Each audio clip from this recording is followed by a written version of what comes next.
നമസ്കാരം ഡോക്ടർ. കഴിഞ്ഞ ദിവസം കോഴിക്കോട് മെഡിക്കൽ കോളേജിൽ 5 വയസ്സുകാരി പേവിഷബാധയേറ്റ് മരിച്ച വിവരം നമ്മൾ അറിഞ്ഞതാണ്.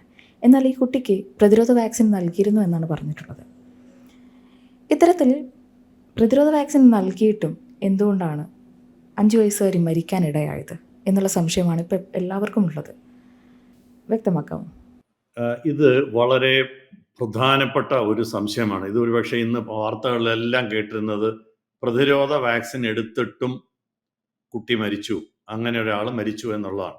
നമുക്ക് ആ സംഭവത്തിലേക്ക് ഒന്ന് കടന്നു ചെന്നിട്ട് ബാക്കിയുള്ള കാര്യങ്ങൾ നമുക്ക് വിശദമായിട്ട് സംസാരിക്കാം. വളരെ ശ്രദ്ധയോടുകൂടി ആളുകൾ കേൾക്കേണ്ട വളരെ പ്രധാനപ്പെട്ട ഒരു വിഷയമാണ്.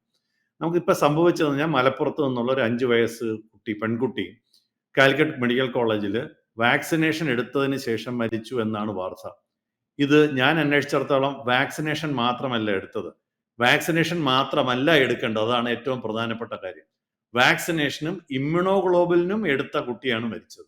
ഇനി എന്താണ് ഈ വാക്സിനേഷനും ഇമ്മ്യൂണോഗ്ലോബുലിനും തമ്മിലുള്ള വ്യത്യാസമെന്ന് ഞാൻ തുടർന്ന് പറയാം. പക്ഷേ ഇപ്പൊ എല്ലാ പത്രങ്ങളിലും മാധ്യമങ്ങളിലും നമ്മൾ പറയുന്നത് വാക്സിൻ എടുത്ത കുട്ടി മരിച്ചു എന്നാണ്. വാക്സിൻ എടുത്ത മാത്രമല്ല, വാക്സിനും ഇമ്മ്യൂണോഗ്ലോബുലിനും കൂടെ എടുത്ത കുട്ടിയാണ് മരിച്ചത്. അതായത് ചെയ്യേണ്ടതൊക്കെ ചെയ്ത കുട്ടിയാണ് മരിച്ചത്. അതാണ് ഏറ്റവും പ്രധാനപ്പെട്ട ഒരു കാര്യം. ഇനി എന്താണ് ഈ കുട്ടിക്ക് സംഭവിച്ചത്? ഈ കുട്ടിക്ക് തലയില്, തോളുകളില്, കാലിലൊക്കെ വളരെ ഡീപ്പായിട്ടുള്ള ഒരു കടി, ഒരു തെരുവ് പട്ടിയുടെ കടി ഏറ്റു എന്നാണ് ഞാൻ മനസ്സിലാക്കുന്നത്. മാർച്ച് 29-ാം തീയതി ആയിരുന്നു ആ ദിവസം. അതായത് ഏകദേശം 1 മാസമായി. അപ്പൊ ഇതൊക്കെ ചെയ്തതിന് ശേഷവും മുറിവുകൾ ഉണങ്ങിയെങ്കിലും 1 മാസത്തിന് ശേഷം കുട്ടിക്ക് പ്രശ്നങ്ങൾ ഉണ്ടായി. മെഡിക്കൽ കോളേജിൽ അഡ്മിറ്റ് ചെയ്തു. അങ്ങനെ കുട്ടി മരിക്കുകയാണ് ഉണ്ടായത്. നമുക്കറിയാം, ഈ പേവിഷബാധ വന്നു കഴിഞ്ഞാൽ, ലക്ഷണം വന്നു കഴിഞ്ഞാൽ ആരെയും നമുക്ക് മനുഷ്യരെ രക്ഷിക്കാനുള്ള ഒരു സംവിധാനം ഇതുവരെ നമുക്ക് കണ്ടുപിടിച്ചിട്ടില്ല എന്നുള്ളതാണ് ഏറ്റവും പ്രധാനപ്പെട്ട ദുഃഖകരമായ ഒരു സത്യം. അപ്പൊ അതായത് എവിടെയൊക്കെയാണ് നമുക്ക് വീഴ്ചകൾ വരാൻ സാധ്യതയുള്ളത്, എന്തുകൊണ്ടായിരിക്കാം ഇത്തരം സംഭവങ്ങൾ സംഭവിക്കുന്നത്, ഇതാണ് ഏറ്റവും പ്രധാനമായിട്ട് ശ്രദ്ധിച്ച് കേൾക്കേണ്ട കാര്യം. ഏറ്റവും പ്രധാനം നമ്മുടെ ഇതിനെക്കുറിച്ചുള്ള പൊതുജന അറിവിൽ, അതായത് പൊതുജനത്തിന്റെ അറിവിൽ, പബ്ലിക് അവയർനെസ്സിനകത്ത് വലിയ ഒരു ഗ്യാപ്പ് ഉണ്ടെന്നുള്ളതാണ്, അല്ലെങ്കിൽ വലിയ ഒരു വിടവുണ്ടെന്നുള്ളതാണ് ഒരു ഡോക്ടർ എന്ന നിലയിൽ എനിക്ക് ആദ്യമായിട്ട് പറയാനുള്ളത്. അടുത്ത ഏറ്റവും പ്രധാനപ്പെട്ട കാര്യം, ഫസ്റ്റ് എയ്ഡ് നൽകുന്നതിലുള്ള താമസം. പലർക്കും ഇതിന്റെ പ്രധാനത്തെക്കുറിച്ച് അറിഞ്ഞുകൂടാ, അതിനകത്തുള്ള താമസം. മാത്രമല്ല, നമ്മുടെ സംവിധാനം എത്രത്തോളം പെർഫെക്റ്റ് ആണ് എന്നുള്ളതിനെ കുറിച്ച് നമുക്ക് ചിന്തിക്കേണ്ടിയിരിക്കുന്നു. അപ്പൊ ഇതെല്ലാം വളരെ പ്രധാനപ്പെട്ടതാണ്. എന്തുകൊണ്ടാണ് മരണങ്ങൾ വീണ്ടും സംഭവിക്കുന്നത് എന്നുള്ളതാണ് ഏറ്റവും പ്രധാനമെന്ന് ഞാൻ വിശ്വസിക്കുന്ന ഒരു കാര്യം. അതായത് വാക്സിനേഷനും ഇമ്മ്യൂണോഗ്ലോബുലിനും എടുത്താലും മരണം സംഭവിക്കുന്നതിന്റെ ഏറ്റവും പ്രധാനപ്പെട്ട ഒരു കാര്യം എന്ന് പറയുന്നത് ഡിലേ ഇൻ വാഷിംഗ്. അതായത് നമ്മൾ കടിയേറ്റ ഭാഗം കഴുകുന്നത്, അതായത് നായുടെയോ പൂച്ചയുടെയോ കടിയേറ്റ ഭാഗം കഴുകുന്നതിൽ വരുന്ന ഡിലേ, വേണ്ടവണ്ണം കഴുകാതിരിക്കുക. നമ്മുടെയൊക്കെ സങ്കല്പത്തില് ഒരു കഴുകൽ എന്ന് പറയുന്നത് സോപ്പിട്ടൊന്ന് കഴുകുക എന്നുള്ളതാണ്. പക്ഷേ നായ കടിക്കുകയാണെങ്കിൽ ഏറ്റവും പ്രധാനപ്പെട്ട കാര്യവും സാധാരണഗതിയിൽ താമസമോ അല്ലെങ്കിൽ ചെയ്യാതിരിക്കുന്ന കാര്യം എന്ന് പറയുന്നത് വൃത്തിയായിട്ട് കഴുകുക എന്നുള്ളതാണ്. പ്രത്യേകിച്ച് ഈ തലയില്, മുഖത്ത്, കഴുത്തില്, ഈ വിരലുകൾ എന്ന് പറയുന്ന ഏറ്റവും അപകടം പിടിച്ച ഒന്നാണ്. എന്താണ് ഇതിന്റെ കാരണം? എങ്ങനെയാണ് പേവിഷബാധ ഉണ്ടാകുന്നതെന്നും കൂടെ അറിയണം. ഈ വിഷബാധയുള്ള നായ്ക്കളിലോ അല്ലെങ്കിൽ പൂച്ചയിലോ ഒക്കെ അവയ്ക്ക് രോഗലക്ഷണം ഇല്ലെങ്കിലും അവയുടെ ഉമിനീരിൽ ഈ റാബിസിന്റെ പേവിഷബാധയുടെ അണുക്കൾ ഉണ്ടാവും. ഇതാണ് ഏറ്റവും പ്രധാനം. ഇത് ഏതെങ്കിലും ഒരു വിധത്തിൽ നമ്മുടെ ഞരമ്പുകളിൽ എത്തുകയാണ്. ഞരമ്പെന്ന് ഉദ്ദേശിക്കുന്ന നെർവുകളെയാണ്. സാധാരണ വെയിനെയും പലരും ഞരമ്പുകൾ എന്ന് പറയും, അതല്ല ഉദ്ദേശിക്കുന്നത്. പേവിഷബാധയെ സംബന്ധിച്ചിടത്തോളം ഏറ്റവും പ്രധാനപ്പെട്ട കാര്യം, നമ്മുടെ ഞരമ്പുകളിലോട്ട് ഇത് ഒരിക്കൽ വ്യാപിച്ചു കഴിഞ്ഞാൽ ഇതിനെ തടുക്കുക എന്ന് പറയുന്നത് അസാധ്യമാണ്. അപ്പൊ ഏറ്റവും പ്രധാനപ്പെട്ട കാര്യം എന്ന് പറയുന്നത് ഞാൻ നേരത്തെ പറഞ്ഞ തല, മുഖം, കഴുത്ത്, കൈകൾ, ഇവിടെയുള്ള കടികൾ വളരെ അപകടം പിടിച്ചതാണ്. എന്തുകൊണ്ടെന്ന് പറഞ്ഞാൽ ഇവിടെയൊക്കെ ഒന്ന് തലച്ചോറിന് വളരെ അടുത്താണ്. ആദ്യം പറഞ്ഞ കഴുത്ത്, മുഖം, തല എന്ന് പറയുമ്പോൾ തലച്ചോറിന് വളരെ അടുത്താണ്. കൈകളിലാണെങ്കിൽ ധാരാളം ഞരമ്പുകൾ, വളരെ സെൻസിറ്റീവായിട്ടുള്ള ആണ്. നമ്മുടെ കൈ എന്ന് പറയുന്നത് വളരെ സെൻസിറ്റീവ്, അപ്പൊ ധാരാളം ഞരമ്പുകളുണ്ട്, വളരെ സൂപ്പർഫിഷ്യലാണ്. അതായത് നമ്മുടെ ശരീരത്തിന്റെ ഉപരിതലത്തിൽ ധാരാളം ഞരമ്പുകളുണ്ട്. അപ്പൊ എളുപ്പം ഞരമ്പുകളിലേക്ക് ഈ അണുക്കൾ പോകാനുള്ള സാധ്യതയുണ്ട്. അപ്പോ നമ്മൾ അടുത്തൊരു കാര്യം എന്ന് പറഞ്ഞാൽ നമ്മുടെ ഈ ഇമ്മ്യൂണോഗ്ലോബുലിൻ എന്ന് പറയുന്ന ഒരു സാധനം 2 എണ്ണം ഉണ്ട്. വാക്സിൻ ഉണ്ട്, ഇമ്മ്യൂണോഗ്ലോബുലിൻ ഉണ്ട്. എപ്പോഴാണ് അത് കൊടുക്കേണ്ടതെന്നുള്ളത് ഞാൻ അത് വരുമ്പോൾ പറയാം. വാക്സിൻ എന്തായാലും എടുക്കണം. അപ്പൊ അതാണ് ഏറ്റവും പ്രധാനപ്പെട്ട കാര്യം. അപ്പൊ അതുകൊണ്ട് വാക്സിൻ മാത്രം എടുത്താൽ പോരാ, ഇത്തരം ഭാഗങ്ങൾ കടിയേൽക്കുകയാണെങ്കിൽ ഇമ്മ്യൂണോഗ്ലോബുലിൻ എന്ന് പറയുന്ന ഒന്നും കൂടെ കൊടുക്കണം. ഇത് എല്ലാ സ്ഥലത്തും വളരെ കാഷ്വലായിട്ട് ഇഞ്ചക്ഷൻ ചെയ്താൽ പോരാ, ഇത് ഓരോ മുറിവിലെയും അതിന്റെ ചുറ്റിനും ഇത് കുത്തിവെക്കേണ്ടത്, അതായത് മുറിവിന്റെ ചുറ്റിനുമാണ് കുത്തിവെക്കേണ്ടത്. ഇത് 24 മണിക്കൂറിനകത്ത് ചെയ്യണം. ഏറ്റവും പെട്ടെന്ന് ചെയ്യുന്നതാണ് ഏറ്റവും പ്രധാനം. പലരും വാക്സിൻ എടുക്കുന്നതിനെ കുറിച്ച് പലർക്കും അറിയാം, അതായത് പ്രതിരോധ കുത്തിവയ്പ് എടുക്കുന്നതിനെ കുറിച്ച് അറിയാം. പക്ഷെ അങ്ങനല്ല. ഈ എന്റെ കുഴപ്പമെന്ന് പറഞ്ഞാൽ പ്രതിരോധ കുത്തിവയ്പ് വർക്ക് ചെയ്യണമെങ്കിൽ 7 മുതൽ 14 ദിവസം വരെ നമ്മുടെ ശരീരത്തിൽ ഇവയെ പ്രതിരോധിക്കാനുള്ള ഈ ഇമ്മ്യൂണോഗ്ലോബുലിൻ എന്ന് പറയുന്നതാണ് ഉണ്ടാകേണ്ടത്. അത് ഉണ്ടാകാൻ വേണ്ടി 7 മുതൽ 14 ദിവസം വരെ എടുക്കും. പക്ഷെ ഞാൻ നേരത്തെ പറഞ്ഞ പോലെ ഏറ്റവും പ്രധാനപ്പെട്ട മുഖത്ത്, തല, കഴുത്തിലൊക്കെ ആണെങ്കിൽ അവ ബ്രെയിനിലോട്ട് എത്താൻ വളരെ കുറച്ച് സ്ഥലം മതി. നമ്മൾ കടിയേറ്റിട്ട് ഞരമ്പുകളിൽ കൂടിയാണ് അത് സഞ്ചരിച്ച് തലച്ചോറിലെത്തുന്നത്. അപ്പൊ തലച്ചോറിലെത്താനുള്ള ഡിലേ അല്ലെങ്കിൽ സമയം വളരെ കുറച്ച് ഡിസ്റ്റൻസ് ആണ്. അപ്പൊ അതാണ് അതിന്റെ ഏറ്റവും പ്രധാനം.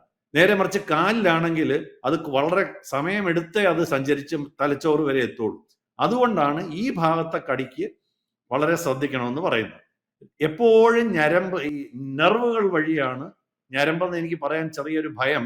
നമ്മുടെ ആളുകൾ വെയിനെ ഞരമ്പ് എന്ന് പറയും. ഞരമ്പിൽ ഇഞ്ചക്ഷൻ ചെയ്തു എന്ന് പറയുന്നത് രക്തക്കുഴലിൽ ഇഞ്ചക്ഷൻ ചെയ്യുന്നതിനാണ്. പക്ഷെ ഇത് സംഭവിക്കുന്നത് നെർവുകളിൽ കൂടിയാണ്, അതിന്റെ നാഡികളിൽ കൂടിയാണ് ഈ സംഭവം സഞ്ചരിക്കുന്നത്, ഈ അണുക്കൾ സഞ്ചരിക്കുന്നത്. അപ്പൊ അതിനകത്ത് ഞാൻ ഈ പറഞ്ഞതിനകത്ത് എവിടെയെങ്കിലും ഒരു മിസ്റ്റേക്ക് വന്നാൽ മതി, അത് ആരുടെ കുഴപ്പമായാലും ശരി, ഇത് പ്രശ്നത്തിൽ കലാശിക്കും. ഇത് വളരെ വളരെ പ്രധാനപ്പെട്ടതാണ്. അതുകൊണ്ട് നമ്മൾ മനസ്സിലാക്കേണ്ട, ഇത് പലതും ഡോക്ടർമാർ ചെയ്യേണ്ടതാണ്. പക്ഷെ ഒരു സാധാരണ നമ്മളിൽ ആർക്കെങ്കിലും നായയുടെ കടിയേറ്റാൽ എന്ത് ചെയ്യണം? ഏറ്റവും ആദ്യത്തെ പരിപാടി എന്ന് പറയുന്നത് മുറിവ് കഴുകുകയാണ്. അതിനകത്ത് flooding the wound with running water എന്നാണ് പറയുന്നത്. അതായത് നമ്മുടെ മുറിവ് വെള്ളത്തിൽ മുക്കി വെക്കാൻ പറ്റുമെങ്കിൽ റണ്ണിങ് വാട്ടറിൽ, അതായത് വെള്ളം പൈപ്പ് തുറന്നിട്ടിട്ട് ഈ നമ്മുടെ കടിയേറ്റ ഭാഗം അവിടെ കാണിച്ചുകൊണ്ട് കഴുകിക്കൊണ്ടേയിരിക്കണം. എത്ര മിനിറ്റ് ആണെന്നുള്ളതാണ് ആളുകൾ ഞെട്ടാൻ പോകുന്നത്. നിങ്ങൾ 20 സെക്കൻഡ് എന്നൊക്കെ കോവിഡിന്റെ സമയത്ത് കേട്ടിട്ടുണ്ടാവും. പക്ഷെ ഇത് 15 മുതൽ 20 മിനിറ്റാണ്. ഒന്നും കൂടെ പറയുന്നു, നായയുടെ കടിയേറ്റാൽ 15 മുതൽ 20 മിനിറ്റ് കഴുകുക എന്നാണ് ആദ്യം ചെയ്യേണ്ടത്. ഒഴുകുന്ന പൈപ്പ് വെള്ളത്തിൽ ഇത് കഴുകണം. കൂട്ടത്തില് സോപ്പും ആന്റിസെപ്റ്റിക്കും ഉപയോഗിക്കണം. ആന്റിസെപ്റ്റിക് ഉണ്ടെങ്കിൽ ആന്റിസെപ്റ്റിക്, ഒന്നുമില്ലെങ്കിൽ സാധാരണ കുളിക്കുന്ന സോപ്പ് ഉപയോഗിച്ച് കഴുകിക്കൊണ്ടേയിരിക്കണം. നിങ്ങൾ എത്ര പ്രാവശ്യം കേട്ടിട്ടുണ്ടാവും 15 മിനിറ്റ് മുതൽ 20 മിനിറ്റ് വരെ ഇങ്ങനെ കഴുകുന്ന ഒരു സംഭവം? തലയ്ക്കാണോ മുഖത്താണോ മുറിവേറ്റിരിക്കുകയാണെങ്കിൽ നേരെ ഷവറിനടിയിലോട്ട് പോവുക, പൈപ്പിനടിയിലോട്ട് പോവുക, അവിടെ നിന്ന് 15 മിനിറ്റ് വൃത്തിയായിട്ട് കഴുകുക. മുറിവുകളെ ഒരുപാട് ഡിസ്റ്റർബ് ചെയ്യാതെ. പക്ഷെ വെള്ളം മുറിവിനകത്തോട്ട് പോകും, പൈപ്പ് വെള്ളം മുറിവിനകത്തോട്ട് പോകും. ഇതാണ് വൈറസിനെ കൊല്ലുന്നതിനകത്ത് ഏറ്റവും പ്രധാനപ്പെട്ട കാര്യം. ഇതാരും ചെയ്യാറില്ല എന്നുള്ളതാണ്. എന്തിനാണെന്ന് ഞാൻ അവിടെ ഇരിക്കുന്ന സലൈവയുടെ ഏതെങ്കിലും ഒരു അംശം മുറിവിലുണ്ടെങ്കിൽ അത് ഈ വെള്ളം കൊണ്ട് ഫ്ലഷ് ചെയ്ത് കളയുക എന്നുള്ളതാണ് ഏറ്റവും പ്രധാനപ്പെട്ട കാര്യം. ഇതാണ് എപ്പോഴും നമുക്ക് കുഴപ്പമില്ല. ഇത് ഞാനൊരു പറയാൻ കാര്യം, എൻ്റെ വൈഫിന്റെ ഭാര്യയുടെ അമ്മ ഈ അടുത്ത 2 ആഴ്ചയ്ക്ക് മുന്നേ ഇതേ സംഭവം ഉണ്ടായി. ഈ 15 മിനിറ്റ് കഴുകുക, 25 എന്ന് വെച്ചാൽ നമ്മൾ മണ്ണും ചെളിയൊക്കെ ആണെങ്കിൽ കഴുകാൻ തോന്നും. ഇത് അങ്ങനെ ഒരു ആവശ്യം പലർക്കും അത് മനസ്സിലാവണമെന്നില്ല. അപ്പൊ ഇത് വളരെ പ്രധാനപ്പെട്ടതാണ്. ഈ ഇഞ്ചക്ഷൻ എടുക്കുന്നത് പോലെ, വാക്സിൻ എടുക്കുന്നത് പോലെ പ്രധാനമാണ് 15 മിനിറ്റ് മുതൽ 20 മിനിറ്റ്. ഇതിനകത്ത് നിന്ന് മിനിറ്റ് കഴുകുക എന്നുള്ളത്. ഞാൻ ഈ പറഞ്ഞതിൽ നിന്ന് നിങ്ങൾ ഒരു കാര്യം മനസ്സിലാക്കിക്കൊണ്ട് മാത്രം പോവുകയാണെങ്കിൽ ഇതാണ് ഏറ്റവും പ്രധാനപ്പെട്ട കാര്യം. 15 മിനിറ്റ് മുതൽ 20 മിനിറ്റ് വരെ നിർബന്ധമായും സോപ്പും വെള്ളവും ഉപയോഗിച്ച് കഴുകുക. ആന്റിസെപ്റ്റിക് ഉണ്ടെങ്കിൽ നല്ലത്. ഇനി ഇതെന്താണെന്ന് വെച്ചാൽ ഞാൻ നേരത്തെ പറഞ്ഞ വൈറൽ ലോഡ് കുറയ്ക്കുക എന്നുള്ളതാണ് ഏറ്റവും പ്രധാനപ്പെട്ട കാര്യം. ഇത് കഴിഞ്ഞ് മുറിവ് ഇറുക്കി കെട്ടരുത്. അതിനെ തുറന്നിടുക എന്നുള്ളതാണ് ഏറ്റവും പ്രധാനം. ക്ലീൻ ആക്കി വയ്ക്കുക, തുറന്നിടുക. അത് കഴിഞ്ഞിട്ട് ഏറ്റവും നല്ല ഒരു സെറ്റപ്പിലോട്ട് പോവുക. എന്തിനാണെന്ന് പറഞ്ഞു കഴിഞ്ഞാൽ, നിങ്ങൾ ഒരിക്കലും പട്ടിയെ ഒബ്സർവ് ചെയ്ത് പട്ടിക്ക് പേ ഉണ്ടോന്നോ വേറെ എന്തെങ്കിലും ലക്ഷണങ്ങളുണ്ടോ എന്ന് നോക്കിക്കൊണ്ട് നിന്ന് സമയം കളയരുത്. പട്ടിയെ പിടിക്കാൻ സമയം കളയരുത്. ഇങ്ങനെ ഒന്നും ചെയ്യാൻ പാടില്ല. അതിനകത്ത് മുളക്, മഞ്ഞള്, ചാരം, ഈ ഹോം റെമഡീസ് ഒന്നും വെക്കാൻ പാടില്ല. ഇതും അടുത്ത വളരെ പ്രധാനപ്പെട്ട കാര്യമാണ്. ഇനി കൊണ്ടുപോകേണ്ടത് ഇതിനെ പറ്റിയ വാക്സിനുള്ള ഇമ്മ്യൂണോഗ്ലോബുലിനും ഉള്ള സ്ഥലത്ത് വേണം പോകാൻ. അതാണ് നല്ല സെറ്റപ്പിൽ പോകണമെന്ന് പറഞ്ഞ്. പലയിടത്തും വാക്സിൻ ഉണ്ടാവും, പക്ഷെ ഇമ്മ്യൂണോഗ്ലോബുലിൻ ഉണ്ടാവില്ല. ഇമ്മ്യൂണോഗ്ലോബുലിന് വളരെ വിലയാണ്. രണ്ട് തരത്തിലുള്ള ഇമ്മ്യൂണോഗ്ലോബുലിനുണ്ട്. നമ്മുടെ ഇക്വൈൻ എന്ന് പറയും, അതായത് കുതിരയുടെ ഇതിൽ നിന്ന് എടുക്കുന്നത്, മനുഷ്യരിൽ നിന്ന് എടുക്കുന്നത്. മനുഷ്യരിൽ നിന്ന് എടുക്കുന്നതിന് വലിയ വിലയാണ്. ഏകദേശം 15,000 മുതൽ കടിയുടെ നമ്മുടെ എവിടെയൊക്കെ കടിയുണ്ടെന്ന് വെച്ചിട്ട് 15,000 മുതൽ 30,000 അതിന് മുകളിലും ഈ മരുന്നിന് വിലയുണ്ട്. വാക്സിന്റെ കാര്യമല്ല പറയുന്നത്, ഇമ്മ്യൂണോഗ്ലോബുലിൻ എന്ന് പറയുന്ന കാര്യം. ഞാൻ നേരത്തെ പറഞ്ഞു, വീണ്ടും പറയുകയാണ്, വാക്സിൻ എന്ന് പറയുന്നത് ഫലപ്രദമാകാൻ 7 മുതൽ 15 ദിവസം വരെ എടുക്കും. അതിനു മുൻപേ നമ്മുടെ ശരീരത്തിൽ ബ്രെയിനിലോട്ട് ഇത് എത്തുമെന്ന് സംശയമുണ്ടെങ്കിൽ ഉള്ളതാണ്. അപ്പൊ ഇതിനകത്ത് 3 കാറ്റഗറി ആയിട്ടാണ് സാധാരണഗതിയിൽ നായ കടിക്കുന്നതിനെ തിരിക്കുക. ഒന്ന്, നായ നക്കി, അല്ലെങ്കിൽ നായയെ തൊട്ടു, സ്കിന്നിനകത്ത് ഒന്നും സംഭവിച്ചിട്ടില്ല, അപ്പോൾ ഒരു പക്ഷേ ട്രീറ്റ്മെന്റിന്റെ ആവശ്യമില്ല. പക്ഷെ ആ തീരുമാനം നിങ്ങളല്ല എടുക്കേണ്ടത്, ഒരു ഡോക്ടറെ ചെന്ന് കണ്ടു വേണം അത് ചെയ്യാൻ. 2, മൈനർ സ്ക്രാച്ചസ്, അതായത് ചെറിയ പോറലുകൾ മാത്രമേ ഉള്ളെങ്കിലും വാക്സിൻ എടുക്കണമെന്ന് നിർബന്ധമാണ്. ഏറ്റവും പ്രധാനപ്പെട്ട കാര്യം. ഇനി നായ്ക്ക് വാക്സിനേഷൻ എടുത്തിട്ടുണ്ടെങ്കിലും വാക്സിൻ എടുക്കണം, അതും വളരെ നിർബന്ധമാണ്. ഇനി 3ാമത്തെ കാറ്റഗറി, അതായത് ആഴത്തിലുള്ള മുറിവ്, രക്തം പൊടിയുകയാണെങ്കിൽ, പല പല സ്ഥലത്ത് മുറിവുണ്ടെങ്കിൽ, മുഖത്തോ, നേരത്തെ പറഞ്ഞല്ലോ, മുഖത്തോ തലയിലോ കൈകളിലോ കഴുത്തിലോ വാക്സിൻ എടുത്തിട്ട് കടി ഏറ്റിട്ടുണ്ടെങ്കിൽ വാക്സിനും എടുക്കണം. ഞാൻ നേരത്തെ പറഞ്ഞ വില കൂടിയ ഇമ്മ്യൂണോഗ്ലോബുലിനും നിർബന്ധമായും എടുക്കണം. പലപ്പോഴും വാക്സിൻ എടുക്കാൻ വാക്സിൻ എടുക്കും, ഇമ്മ്യൂണോഗ്ലോബുലിൻ എടുക്കാൻ മറക്കും. അല്ലെങ്കിൽ ഇത്രയൊക്കെ വിലയുണ്ടെന്ന് പറയുമ്പോൾ ഇത് ആശുപത്രി പറ്റിക്കുകയാണ്, ഡോക്ടർമാര് പറ്റിക്കുകയാണെന്നൊക്കെ പറഞ്ഞിട്ട് ഈ കാശ് ചെലവാക്കിപ്പിക്കാനാണെന്നൊക്കെ പറഞ്ഞ് എടുക്കാതിരിക്കുന്നത് ഇപ്പോഴും പ്രാബല്യത്തിലുണ്ട്. ഈ കുട്ടി അതുപോലും എടുത്തു എന്നുള്ളത് മനസ്സിലാക്കണം. 2, വാക്സിന്റെ ഡോസ്. ആദ്യത്തെ ഡോസ് കടിയേറ്റ ദിവസമാണ് എടുക്കേണ്ടത്. ഈ ഇമ്മ്യൂണോഗ്ലോബുലിൻ എന്ന് പറയുന്നത് കടിയേറ്റ ദിവസമാണ് എടുക്കേണ്ടത്. പിന്നെ 3ാം ദിവസം, 7ാം ദിവസം, 14ാം ദിവസം, 28ാം ദിവസം, അങ്ങനെ 5 ഡോസാണ് എടുക്കേണ്ടത്. ഒരു കാരണവശാലും ഇത് താമസിപ്പിക്കാനോ ഏതെങ്കിലും ഒരു ഡോസ് മിസ് ചെയ്യാനോ പാടില്ല. ഏറ്റവും പ്രധാനപ്പെട്ട കാര്യം. പലപ്പോഴും പലരും യാത്രയാണ്, ഇന്ന് എത്താൻ പറ്റിയില്ല, വീട്ടിൽ അച്ഛൻ എത്താൻ പറ്റിയില്ല, അമ്മയ്ക്ക് വരാൻ പറ്റിയില്ല, കൊണ്ടുപോകാൻ ആളുണ്ടായിരുന്നില്ല, ഇതൊന്നും ഇതിന് ബാധകമല്ല. ഇമ്മ്യൂണോഗ്ലോബുലിൻ എന്ന് പറയുന്നത് ഞാൻ നേരത്തെ പറഞ്ഞ ആദ്യ ദിവസം തന്നെ എടുക്കണം. അത് മുറിവിന് ചുറ്റിനുമാണ് എടുക്കുന്നത്. അപ്പൊ ഇതിനകത്തൊരു പ്രശ്നം എന്ന് പറഞ്ഞാല്, സാധാരണ എല്ലാവർക്കും ഇപ്പൊ 30,000 രൂപയൊക്കെ എടുക്കാൻ ഉണ്ടാവില്ല. അപ്പൊ ഇത് ഗവൺമെന്റ് സപ്ലൈ ചെയ്യേണ്ടതാണ്. ഇത് ലോക്കൽ ഗവൺമെന്റ് സർക്കാർ ആശുപത്രി സപ്ലൈ ചെയ്യേണ്ടതാണ്. ഞാൻ എന്തുകൊണ്ട് ഇത് പറയാന്ന് പറഞ്ഞാൽ, ഇന്നത്തെ കാലത്ത് നമുക്ക് ഈ നാട്ടിൽ നടക്കുന്ന നായയുടെ കാര്യത്തിൽ നമുക്കൊരു കൺട്രോളുമില്ല. ഇവിടുത്തെ വലിയ നായയുടെ പ്രവർത്തകർ പറയുന്നത് നായകളെ പിടിച്ചു കൊല്ലാൻ പാടില്ല എന്ന് പറയുന്നു. നായകളെ പിടിച്ചു കൊല്ലാൻ പാടില്ല എന്നുണ്ടെങ്കിൽ പിന്നെ സർക്കാർ അങ്ങനെ ഒരു നയം കൊണ്ടുവരികയാണെങ്കിൽ ബാക്കി സർക്കാരിന്റെ ബാധ്യതയാണ്. അതാണ് ഞാൻ ഇപ്പൊ ഇത്ര കൃത്യമായിട്ട് ഇത്രയും വില കൂടിയ ഇഞ്ചക്ഷൻ രോഗികളെ കൊണ്ട് എടുപ്പിക്കുന്നത് ബുദ്ധിമുട്ട്. കാരണം സർക്കാരിന്റെ നയം മൂലമാണ് നായകളെ കൊല്ലാൻ പാടില്ലാതെ വരുന്നത്. അപ്പൊ താലൂക്ക് ആശുപത്രികളിലും ഡിസ്ട്രിക്ട് ആശുപത്രികളിലും, സർക്കാരിന്റെ താലൂക്ക് ആശുപത്രികളിലും ഡിസ്ട്രിക്ട് ആശുപത്രികളിലും ഇമ്മ്യൂണോഗ്ലോബുലിനും ഉണ്ടാകണം. പലപ്പോഴും എന്ത് പറ്റുമെന്ന് പറഞ്ഞാൽ, താലൂക്ക് ആശുപത്രികളിൽ വാക്സിനേഷൻ മാത്രമേ ഉണ്ടാവൂ, ഡിസ്ട്രിക്ട് ആശുപത്രികളിൽ പലപ്പോഴും ഈ ഇമ്മ്യൂണോഗ്ലോബുലിൻ ഉണ്ടാവും. മറ്റത് നമുക്ക് അടുത്തൊരു പ്രധാനപ്പെട്ട കാര്യം, എത്ര ഈ അലർജിയുടെ ടെൻഡൻസി ഉണ്ടെന്ന് പറഞ്ഞാലും നിങ്ങൾ അറ്റ്ലീസ്റ്റ് ഹ്യൂമൻ ഇമ്മ്യൂണോഗ്ലോബുലിൻ എങ്കിലും എടുക്കണം. പലപ്പോഴും അവിടെ ചെന്ന് അലർജി ആണെന്ന് പറയുമ്പോൾ ഇമ്മ്യൂണോഗ്ലോബുലിന്, ഈ കുതിരയുടെ ഇമ്മ്യൂണോഗ്ലോബുലിന് വില കുറവാണ്, ഫലപ്രദമാണെങ്കിലും റിയാക്ഷൻ ഉള്ളതുകൊണ്ട് ചിലപ്പോൾ എടുക്കാൻ അവർ മടിച്ചേക്കാം. അങ്ങനെയുണ്ടെങ്കിൽ ഞാനിത് പറയുന്നത്, ഹ്യൂമൻ ഇമ്മ്യൂണോഗ്ലോബുലിന് റിയാക്ഷൻ ഉണ്ടാകാനുള്ള സാധ്യത വളരെ കുറവാണ്. അത് വാങ്ങി എടുക്കണം, നിങ്ങളുടെ താല്പര്യമാണ്.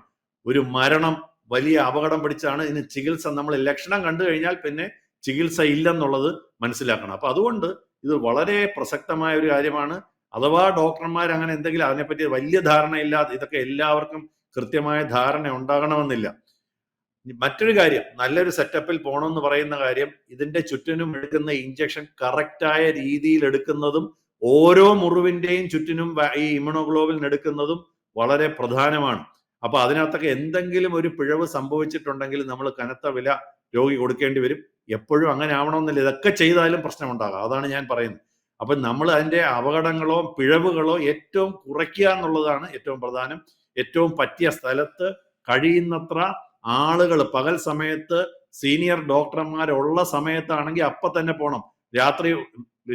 രാവിലെ പട്ടി കടിച്ചിട്ട് അല്ലെങ്കിൽ നായ കടിച്ചിട്ട് രാത്രി ആരും ഇല്ലാത്ത സമയത്ത് ഏതെങ്കിലും ഒരു ജൂനിയർ ഡോക്ടർ മാത്രമുള്ള സമയത്ത് പോയി എടുക്കാനായി ഇരിക്കരുത്. ഇത് ആ ജൂനിയർ ഡോക്ടറിനെ പറ്റി വല്ല കൃത്യമായ ധാരണ ഇല്ലെങ്കിൽ പ്രശ്നം വരും. അപ്പൊ ഞാനിതൊക്കെ പറയുന്നത് രോഗികളുടെ ഇൻട്രസ്റ്റിലാണ്. നാളെ ചെന്ന് അവരുടെ തലക്ക് പുറത്ത് ഈ ഡോക്ടർമാരുടെ പുറത്ത് കുതിര കയറാനല്ല. ഇത് നിങ്ങൾ അറിഞ്ഞിരിക്കേണ്ട വളരെ വളരെ പ്രധാനപ്പെട്ട കാര്യങ്ങൾ, മരണങ്ങൾ ഇപ്പോഴും സംഭവിക്കുന്നത് കൊണ്ട് ഒരു ഡോക്ടർ എന്ന നിലയിൽ ജനങ്ങളെ അറിയിക്കുന്നതാണ് വളരെ ശ്രദ്ധിക്കേണ്ട ഒരു കാര്യമാണ്. രണ്ട്, സർക്കാർ ഇത് വളരെ സീരിയസ് ആയിട്ട് കാണണം. കാരണം എന്ന് പറഞ്ഞാൽ നിങ്ങളുടെ നയം കാരണമാണ് ഈ നായകള് പിന്നെ ഇങ്ങനെ കറങ്ങി നടക്കുന്നത്.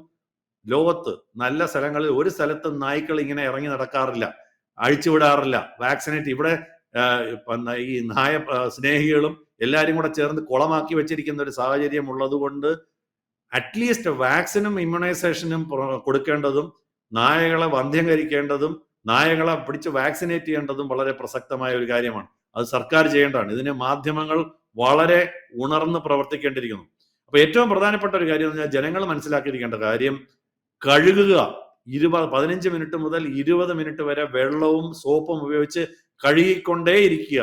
എത്രയും പെട്ടെന്ന് ആശുപത്രിയിൽ പോവുക, വാക്സിനേറ്റ് ചെയ്യുക, ശ്രദ്ധിക്കുക. അപ്പൊ ഇത് ഏറ്റവും പ്രധാനപ്പെട്ട ഒരു കാര്യമാണ്. ഇത് ഇങ്ങനെ ചെയ്തില്ലെങ്കിൽ നമുക്ക് വലിയ കഷ്ടനഷ്ടങ്ങൾ ഉണ്ടാകും.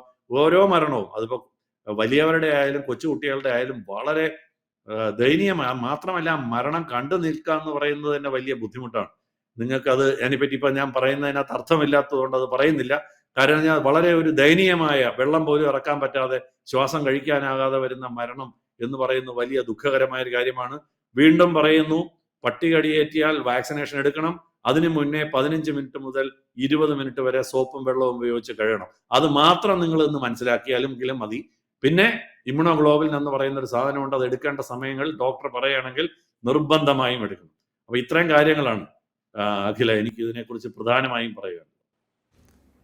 വ്യക്തമാണ് സാർ. താങ്കൾ വളരെ വ്യക്തമായിട്ട് തന്നെയാണ് ഈ ഒരു കാര്യത്തെക്കുറിച്ച് വ്യക്തമായിട്ടുള്ളത്. കാര്യം എന്താണെന്ന് വെച്ച് കഴിഞ്ഞാൽ തീർച്ചയായും നമുക്ക് നിസ്സാരവൽക്കരിക്കാനാവാത്ത ഒരു കാര്യമാണ് ഈ ഒരു പേവിഷബാധ എന്നുള്ള ഒരു വിഷയം. വളരെ വ്യക്തമായി തന്നെ പ്രേക്ഷകർക്കായി താങ്കൾ പറഞ്ഞു തന്നു. Thank you sir. ഇത് നിങ്ങൾ എല്ലാവരിലും എത്തിക്കുക എന്നുള്ളത് വളരെ പ്രധാനമാണ്. പലർക്കും അറിയില്ല എന്നുള്ളതും വളരെ സങ്കടകരമായ കാര്യമാണ്. കഴിയുമെങ്കിൽ ഇത് എല്ലാവരിലും എത്തിക്കുക.